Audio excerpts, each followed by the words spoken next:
Hello dear students, again Vinay is here to welcome you in the class of UGC NET Paper 1 Teaching Aptitude।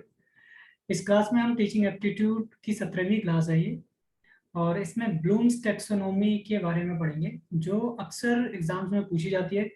Actually पिछली class में हल्की सी कुछ blooms taxonomy के basis पे teaching instructional objectives हमने पढ़े थे।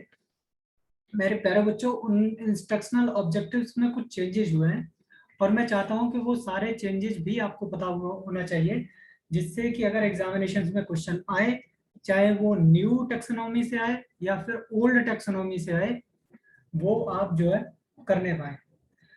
अच्छा, इस क्लास को लेने का मेरा सिर्फ उद्देश्य ये था क्योंकि मैंने अब तक जितनी भी किताबें देखी हैं, जो टीचिंग से संबंधित किताबें अब तक मैं देख पाया हूँ, चाहे वो ऑनलाइन अवेलेबल हो या फिर ऑफलाइन बुक्स के स्टोर्स पे अवेलेबल हो, मैंने कोशिश की ज़्यादा से ज़्यादा बुक्स देखने की, लेकिन उसमें किसी भी बुक में जो न्यू टैक्सोनॉमी है 2001 के अकॉर्डिंग, जिसमें नाउन के लेवल्स को हटा के नाउन को रिप्लेस किया गया था किससे?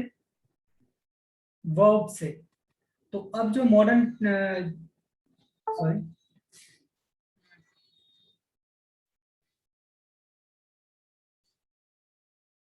चलिए, तो नाउन को रिप्लेस किया गया था किससे? वर्ब से। तो आज हम किस तरह से, मतलब रिप्लेस किया गया जो नाउन की फॉर्म थी उसको, अब क्योंकि जो जो हमारी फॉर्म है किसकी? वर्ब्स की फॉर्म, वो वर्ब्स की फॉर्म हमें ज्यादा सहूलियत प्रोवाइड कराती है, ज्यादा फैसिलिटी प्रोवाइड कराती है, ज्यादा विड्थ देती है कि जब कोई भी टीचर अपने क्लास के लिए या लेसन प्लान में जो ऑब्जेक्टिव्स लिखता है उनको बहुत ही इजी और सुगमता से लिख सकता है। इसमें आपकी न्यू ब्लूम्स टैक्सोनॉमी जो है वो बहुत हेल्प करती है। ठीक है, अब ये किस तरह से हेल्प करती है, किस तरह से इसमें चेंजेस हुए हैं, उन सारी चीजों के बारे में हम बात करेंगे।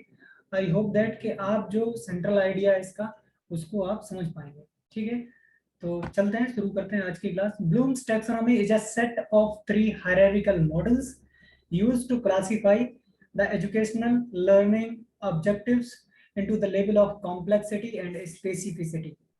The three list ever for the learning objectives in the cognitive, affective and sensory domain.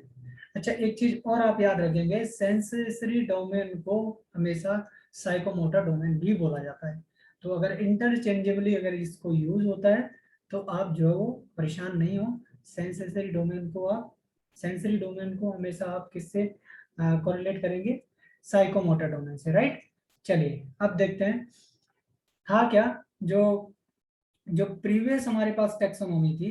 कौन सी वाली प्रीवियस टैक्सोनॉमी थी? हमारे पास 1956 वाली, जिसको रिप्लेस किससे किया गया?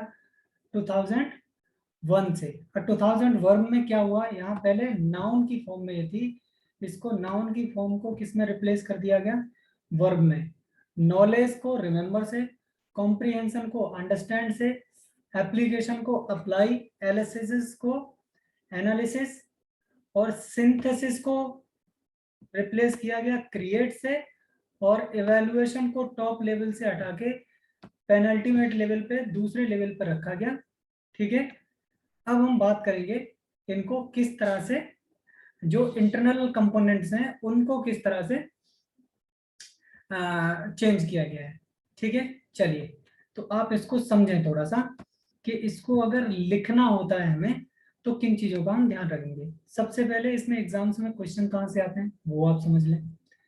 एग्जाम्स में बेसिकली जो क्वेश्चन पूछा जाता है वो पूछा जाता है कि जो ब्लूम्स टैक्सोनॉमी थी वो रिवाइज्ड करने से पहले किस फॉर्म में थी और बाद में किस फॉर्म में है। ठीक है, तो ये बात आपको पता चल गई। दूसरा क्वेश्चन पूछ लेता है कि ब्लूम्स टैक्सोनॉमी में कितने लेवल है, तो आप उसको याद रखेंगे कि ब्लूम्स टैक्सोनॉमी में 6 लेवल है। अच्छा, ये लेवल जो है वो असेंडिंग ऑर्डर में है या डिसेंडिंग ऑर्डर में, वो आपको पता चल रहा होगा। रिमेम्बरिंग से क्रिएटिंग, मतलब असेंडिंग ऑर्डर में हम जा रहे हैं, हायरार्किकल लेवल में हम मूव करते हैं। ठीक है, तो प्रथम लेवल जो है वो क्या है? प्रथम लेवल है हमारा रिमेम्बरिंग का, जिसमें क्या करना है? हमें रिमेम्बर करना है। अच्छा, इसको लिखना हो तो कैसे लिखेंगे? कैन द लर्नर रिकॉल और रिमेम्बर द इंफॉर्मेशन। ठीक है, ऐसे अगर इसको क्लास में लिखना हो तो कुछ इस तरह से लिख सकते हो, after completion of my class the student और द लर्नर विल रिकॉल और रिमेम्बर द इंफॉर्मेशन। या फिर इनमें से यहाँ पे कुछ जो जितने भी जो वर्ब्स दी गई हैं उनका आप यूज कर सकते हैं। जैसे for example the student will be able to define, able to duplicate, able to list, able to memorize, recall, repeat, state. तो इस तरह से आप क्या कर सकते हो, टीचिंग ऑब्जेक्टिव को लिख सकते हो। ठीक है, जब आप अंडरस्टैंडिंग लेवल पे काम कर रहे हो तब क्या करेंगे आप, तब आप वर्डों को यूज करेंगे, जैसे क्लासीफाई है, डिस्क्राइब है, डिस्कस है, एक्सप्लेन वर्ड है। ठीक है, एक्सप्लेन के बाद और क्या वर्ड आ जाते हैं, आइडेंटिफाई, लोकेट, रिकॉग्नाइज, रिपोर्ट, ठीक है, सेलेक्ट, ट्रांसलेट और पैराफ्रेज। ठीक है, तो इस तरह से आप सेकंड लेवल में यूज करेंगे। जब आप एप्लीकेशन के लेवल में यूज करते हो तब आप चूज, डेमोस्ट्रेट, ड्रेमेस्ट, ठीक है, employee, illustrate, interpret, operate, scheduled, sketch, solve, use और राइट, ये आप थर्ड लेवल में यूज करेंगे।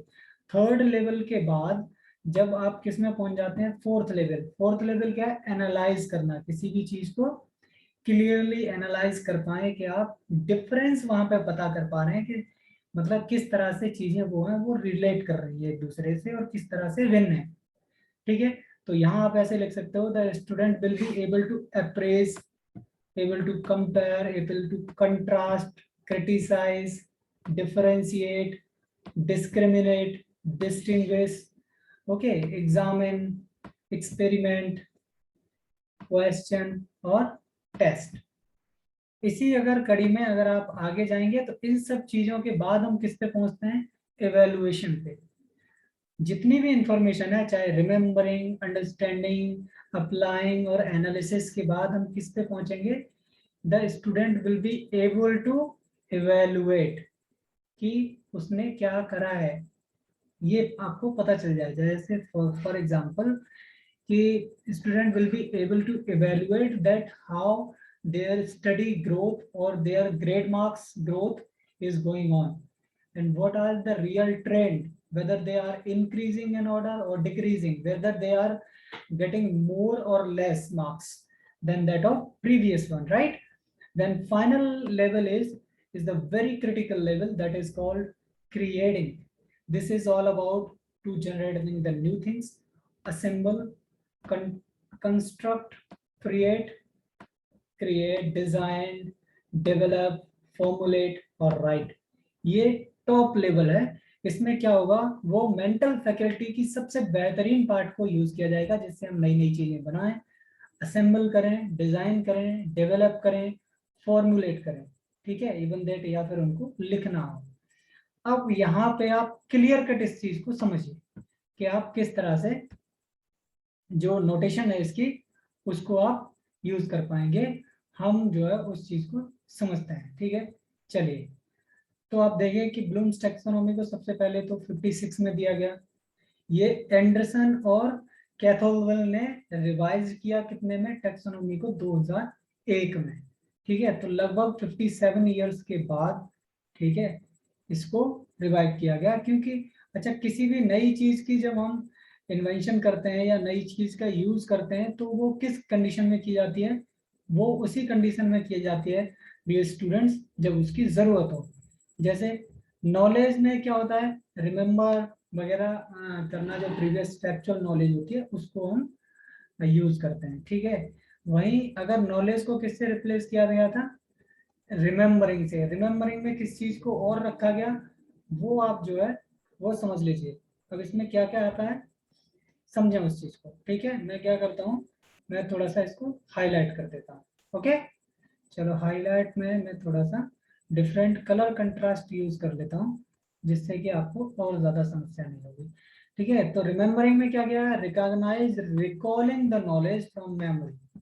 ठीक है, नॉलेज में सिर्फ रिमेम्बरिंग किया गया था, यहाँ पर रिकॉलिंग भी इसमें जोड़ा गया। ठीक, when the memory is used to produce the retrieve definition, facts or list to recite the previous learned information।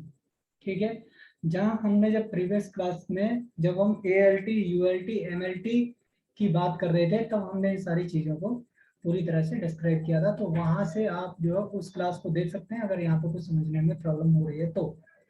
ठीक है, बाकी अंडरस्टैंडिंग में क्या जाएंगे हम, कंट्रास्ट कंस्ट्रक्टिंग के लेवल पे पहुंच जाएंगे। Meaning, different type of functions क्या है, ग्राफिक मैसेज क्या है, उसकी activity, interpret, exemplifying, classifying, summarizing, ठीक है, इंटरप्रेटिंग। कुल मिला के आप ये समझ लीजिए अंडरस्टैंडिंग में कुछ ऐसे हो जाएगा। फॉर एग्जांपल आपने इंग्लिश रिमेम्बरिंग लेवल पे क्या किया, आपने इंग्लिश के अल्फाबेट सीखे और अल्फाबेट से एक दो अल्फाबेट्स को आपस में जोड़ना भी सीख लिया। लेकिन अंडरस्टैंडिंग का मतलब ये है कि आपने एक परफेक्ट मीनिंग वाला वर्ड जोड़ दिया, ठीक है। और मीनिंग वाले वर्ड को जोड़ के, और अब जब अप्लाइंग के लेवल पे आएंगे तब हम क्या करेंगे कि उसमें और ज्यादा कॉम्प्लेक्स वर्ड्स को हम यूज करेंगे। जब हम एनालाइज के लेवल पे आएंगे तब हम क्या करेंगे कि हम मोस्ट सफिशिएंट वर्ड्स को यूज करेंगे, राइट। एक वर्ड जैसे हमारे पास है गुड, ठीक है, फिर हम एक्सीलेंट यूज कर सकते हैं, राइट। तो ऐसे करके हम क्या करेंगे और ज्यादा बेहतर लेवल के लिए जाएंगे एनालिसिस में। मोस्ट मोस्ट गुड थिंग हम जो है, जो सबसे बेटर है आपके लिए, सुपरलेटिव डिग्री का यूज हम करेंगे यहाँ पे। अब क्या था, पहले सिंथेसिस यूज किया जाता था। सिंथेसिस को कहाँ रखा जाता था, फिफ्थ लेवल पे, और एवेल्युएशन को सिक्स्थ लेवल पे। न्यू जो रिवाइज टेक्सोनॉमी है उसमें एवेल्युएशन को फिफ्थ लेवल पे रखा गया है। और इवेल्युएशन के थ्रू जो इंटरप्रिटेशन आएगी, उसकी इवेल्युएशन के बाद जो ऑप्टिमम लेवल की नॉलेज, जिसको नई चीजें बच्चा क्रिएट करेगा, उसको किस में रखेंगे, क्रिएटिंग। और आज की न्यू जो टेक्सोनॉमी है 2001 के अकॉर्डिंग, जो क्रिएटिंग है वो क्या है, वो टॉप लेवल है, वो सिक्स्थवां लेवल है। तो इस बात को आप बहुत अच्छी तरह से याद रखिए। अगर टॉप लेवल पूछा जाता है और अगर उसमें मेंशन नहीं है 2001 या फिर 1956, तो आप जो है मॉडर्न सिनेरियो में जो आंसर आपका होगा वो क्रिएटिंग आंसर होगा, ठीक है। चलिए अब हम मूव करते हैं नेक्स्ट चीज की तरफ, ठीक है। आप इसको समझें। अब क्या है, अब मैं आपको ये बताने जा रहा हूँ कि इसको वेरियस सिचुएशंस में किस तरह से यूज करेंगे। किसको, टेक्सोनॉमी को। अच्छा, टेक्सोनॉमी किसके लिए यूज होती है, to write a teaching objective, ठीक है। टीचिंग ऑब्जेक्टिव को लिखने के लिए हमारी जो टेक्सोनॉमी है वो यूज होती है, ठीक है। तो अब हम कुछ एग्जांपल्स के बेसिस पे सीखते चलेंगे, और हम दो तीन एग्जांपल देंगे जिससे आपको क्लियर हो जाएगा पूरी तरह से, ठीक है। ठीक है मेरे प्यारे बच्चों, अब तक हमने टेक्सोनॉमी के बारे में सब कुछ पढ़ लिया था। ओल्ड टेक्सोनॉमी के बारे में पढ़ लिया था, न्यू टेक्सोनॉमी है उसके बारे में पढ़ लिया था। अब हम क्या करेंगे, टेक्सोनॉमी के यूज के, इम्प्लीमेंटेशन के, ठीक है, कुछ एग्जांपल्स लेंगे। इन एग्जांपल्स की हेल्प से you will be able to know that how to write down the real real objectives of a lesson plan, ठीक है। चलिए चलते हैं। The very first example is primary English language classroom. अगर एक इंग्लिश लैंग्वेज क्लासरूम आप ले रहे हैं तो फिर उसमें किस तरह से आप इसको यूज करेंगे, ठीक है। चलिए, तो पहला लेवल का है रिमेम्बरिंग। रिमेम्बरिंग में हम कैसे लिखेंगे इसको, the teaching learner letters of alphabet through rote learning. अब हम रोट लर्निंग के थ्रू क्या करेंगे, अपने बच्चों को क्या सिखाएंगे, बच्चों को हम लोग सिखाएंगे अल्फाबेट, ठीक है। रोट लर्निंग के बाद जब बच्चा अल्फाबेट हमारा सीख जाता है तो अल्फाबेट के बाद हम क्या करेंगे, उसको learners realize how to word, कि उसको किस तरह से वर्ड बनाना है, ठीक है। उनके नेम की स्पेलिंग लिखनी है, और वेरियस ऑब्जेक्ट्स जो भी नाउन है उनकी, पर्सन प्लेस और थिंग, उनको मतलब उनकी स्पेलिंग कैसे लिखनी है, ठीक है। थर्ड पे पहुंच जाएगा applying. Learners use the alphabet to write the word they are shown. उनको कोई भी वर्ड दिखाया जाए उसकी स्पेलिंग को लिख लें तो अप्लाई हो गया, ठीक है। एनालाइजिंग में क्या करेंगे, learner appraise to list of the words and point out the correct. इसमें से बहुत सारे हम वर्ड्स उनको दे देंगे और उससे क्या होगा, हम ये फाइंड आउट करेंगे कि इनमें से सही वर्ड कौन सा है, उसमें कुछ सही रहेंगे कुछ गलत रहेंगे, ठीक है। तो हम वहाँ एनालाइज करेंगे। Then evaluating, the learner determine the alphabet can be use from written communication, ठीक है। Then final creating, the learner construct the simple piece of communication from the words and the phrases learn. तो हमने जो भी phrases या words जो हमने learn करे हैं, ठीक है, वो चाहे रिमेंबर के थ्रू, फिर उसके बाद understanding, then application, analyze, evaluation, and finally we will be able to use those phrases or those phrases as well as those statements into the communication, right? तो ये वर्ड हो गया। अब चलते हैं हम अगला, सेकेंडरी क्लास जो है बायोलॉजी की, उसमें किस तरह से इसको यूज करेंगे, तो इसको आप समझ लीजिए। चलिए, तो पहला रिमेंबरिंग में क्या करेंगे हम, teaching learners scientific parts of the flower plant using diagram के बेसिस पे। एक्चुअली होता क्या है कि डायग्राम से बच्चे बहुत आसानी से समझ जाते हैं, ठीक है। देन क्या करेंगे, अंडरस्टैंडिंग में learners realize that how different part of the plant root and walk together, right? In application, the learners divided into the groups and give the plan to cultivate for a sets of periods, and each group illustrated to give their plant different amount of water and sunlight and use different kind of soil. In analyzing stage, the groups examine their own each other's plants under the microscope to see the effect of variable cultivations on the plant's different parts. In the evaluation stage, we will talk about the learner's proposal, optimum cultivation guidelines, and their like outcome. The creating lessons, plant, vegetable garden at the school and create a cultivating roster. The next example is given to the university level political class. In that one, in remembering stage, we will go with the teaching learners history, most prominent political movement. In the second, understanding, student gain the understanding of the different values, priorities, and manifestos. Applying, student divide into the groups and where each student represent the various political movements and conduct the class debates on the topic issues, taking this standpoint for different movement. For next level, analyzing, student appraise how different political parties addressed to the same issues and different identifies which parties shared the common ground with each other. In the evaluation stage, the student give the reason for the merit and relevance for the different political movements for today's society. In creating or the topmost stage, we will talk in the group that is student create the new fictional political parties with their own name, values, priorities, and manifestos. In fourth stage, the English is a second language training course. In that context, how we will do that? The remembering stage, the teaching learners recite to commonly use English phrases. And second, in understanding, there is a realization of when and how the phrases are used in everybody's life. Applying in pair to the students' role play using phrases in everyday situation. Analyzing, the students are able to group the English phrases into the different categories: greeting, question, request, order, praise, criticism, warning, and complaint, etc. Evaluation stage, the students are able to assess the different messages written in the English and put forward to the better clear way to express what is being said. The topmost stage, creating, the student can create the written conversation between two people in English. And finally, the fifth or last example is training in workplace.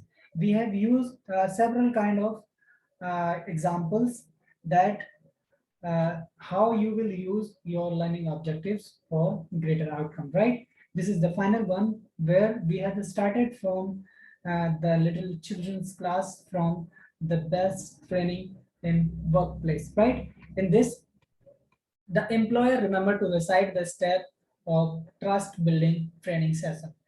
In understanding, employer grabs to each step important and how they build on each other.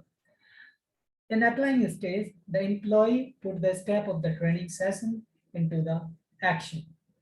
Analyzing afterward, they discuss impact and the benefit they experience from each step and rank step from most impactful to least. Evaluating stage, the employee suggests to the chance to training and put forward to related training topics. They will talk about the relevant workplace.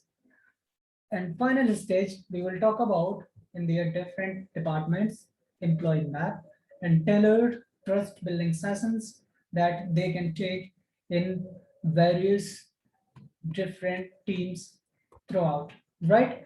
So all these examples, I hope that they will strengthen your knowledge to create the learning objectives while you are preparing your lesson plan for your students as well as for the training program or different kind of organizational work.